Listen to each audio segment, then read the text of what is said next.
डंके की चोट पे देश में सबसे ज्यादा पेंशन जिस हरियाणा में थी, गरीब कल्याण की योजनाओं में देश में नाम हरियाणा का था, खेल खिलाड़ियों के मान सम्मान में देश में नाम हरियाणा का था, अमन शांति में 10 साल किसी भी वर्ग को आंदोलन नहीं करना पड़ा, पुलिस को लाठीचार्ज नहीं करना पड़ा, किसी को सड़क पे नहीं आना पड़ा, स्कूल के बच्चों को या किसान को अपनी बात मनवाने के लिए जहां पे संघर्ष का रास्ता अख्तियार ना करना पड़ा।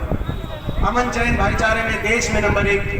आज 8.5 साल की बीजेपी की सरकार के बाद वो हरियाणा बेरोजगारी में देश में नंबर 1, और ये भारत सरकार के आंकड़े, भारत सरकार बताती है, मोदी सरकार के अनुसार खट्टर सरकार बेरोजगारी में नंबर 1, नशे में आज हरियाणा नंबर 1 बनता जा रहा है, अपराध में हरियाणा आगे आ रहा है, भ्रष्टाचार में और लूट खसूट में आपस में महकमे बांट के जेजेपी के और बीजेपी के मंत्रियों ने किस तरीके से हरियाणा को लूटने में पूरी सरकार का दुरुपयोग और हरियाणा के युवा के भविष्य को भूल गए। हर वर्ग के उत्पीड़न में नंबर 1, गरीब पे चोट, महंगाई की, किसान पे चोट, किसान अत्याचार में नंबर 1, 750 किसानों को अपनी जान कुर्बान करनी पड़ी, कुछ नया मांगने के लिए नहीं, जो था उसको बचाए रखने के लिए। तो ये आज इस बात का इम्तिहान है आदमपुर का कि जो सरकार जिसने हरियाणा का भट्टा बिठा दिया, अर्थव्यवस्था चौपट कर दी, नौजवान के भविष्य को चौराहे पे लाके खड़ा कर दिया, किसान को, मजदूर को, गरीब को, छोटे व्यापारी को, हर वर्ग को चोट पहुंचाने का काम जिस सरकार ने किया, इस बात का इम्तिहान है कि इस सरकार को आप चाहते हो हरियाणा में दोबारा 5 साल देना, या इस सरकार को बदलना चाहते हो? इस सरकार को बदलना चाहते हो तो एक बार हाथ खड़ा करके बताओ, इस सरकार को बदलना चाहते हो, इनकी छुट्टी करना चाहते हो? जिस सरकार ने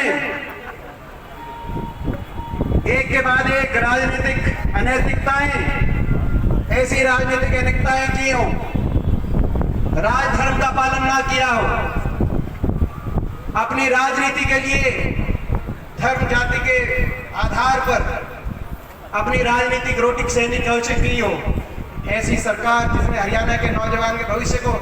और मैं एक बात और कहना चाहता हूं, बदलाव, ये बदलाव कोई नया नई बात है। मुझे पता है बदलाव चाहते हो, मुझे यही पता, हरियाणा के लोग बदलाव चाहते हैं, और हरियाणा के लोग 2019 में भी बदलाव चाहते थे। पिछला जब विधानसभा चुनाव हुआ, बीजेपी ने नारा दिया था 75 पार, बोला अब की बार 75 पार दिया था कि नहीं दिया था, मैं आपसे पूछता हूं।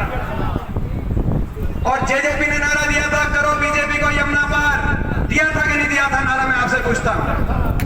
लोगों ने बीजेपी के 75 पार, लोग बदलाव चाहते थे।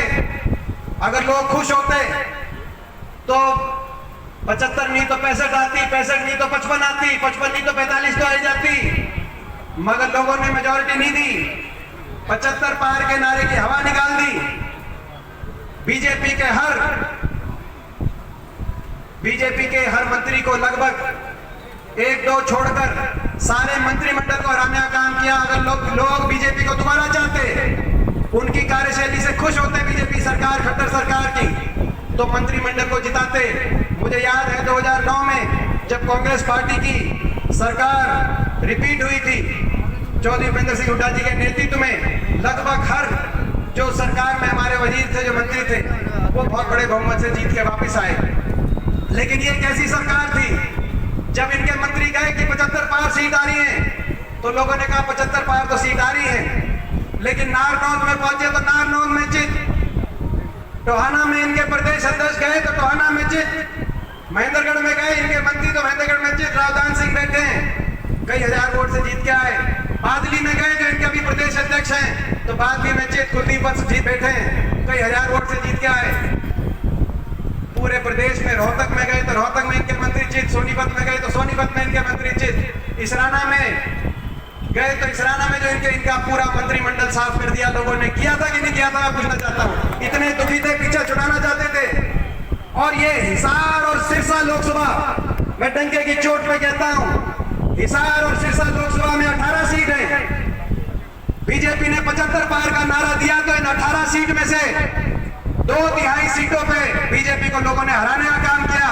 12 सीटों पे विपक्ष के साथ विधायक बने और केवल 6 सीट पे बीजेपी के एमएलए जीते, हिसार में और सिरसा लोकसभा मिला के, जो भी कारण रहा। लेकिन उसके बाद क्या हुआ, सोचने की बात है। जहां से केवल 6 सीट आई हो बीजेपी की, 6 हिसार और सिरसा लोकसभा से, 12 विपक्ष की हो। अभी राज्यसभा का इलेक्शन आया, राज्यसभा के इलेक्शन में कांग्रेस पार्टी के उम्मीदवार और बीजेपी के समर्थित उम्मीदवार का जब मुकाबला हुआ तो लाइन लगाकर लोगों ने तो बीजेपी को हरा दिया था, लोगों ने तो बीजेपी को जमना पार कर दिया था। लेकिन इन्होंने समझौता कर लिया, कोई बिक गया, किसी ने सौदा कर लिया और लाइन लगाकर ढोल नगाड़े के साथ लाइन में लगकर हिसार और सिरसा के 18 में से 16 विधायकों ने बीजेपी के पक्ष में जाकर मतदान करने का काम किया। सारे एक हो गए कि नहीं हो गए, मैं पूछना चाहता हूं। राज्यसभा के इलेक्शन में सारे बीजेपी एक, जेजेपी एक, अजय चौटाला एक, अभय चौटाला एक, रंजीत चौटाला एक, कुलदीप बिश्नोई एक। लोगों ने तो यहां से इनको हरा के 2/3 बहुमत से हिसार और सिरसा से हरा दिया था। मगर 6 दी थी, 6 की 16 कर ली।